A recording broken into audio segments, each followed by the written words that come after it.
आं दिनै नोंनो होनो थाखाय आंहा जेबो गैया। अख्रांजों समान नोंनो अननाय होनो हागोन। मोजां गाज्रि गासैबो समाव नोंनि सेराव गसंना थानो हागोन आं।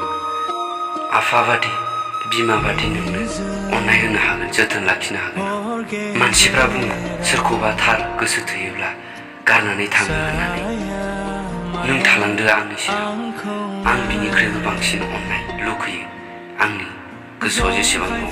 सोरबा बायदिया मोननानैबो गारनानै थाङो आरो सोरबा बायदिया इसोरनाव जेब्लायबो राहा बिबाय थायो। जायनि मोजां मोननाया थालाङो बेनो जेसेबांखिनि जिउआव दुखु दाहायानो फैया मानो बेजों थालांनो सानो। जेब्ला जों गोजाननि हाजोखौ बेसेबां समायना नुहुरो एसेबां गावनि साननायाबो समायना जालांनो हमो। जेब्लायबो गावनि मोजां मोननायखौ अराय समनि थाखाय बिखायाव बजबनानै आलो गोजोनै संसारखौ दालांनो सानो।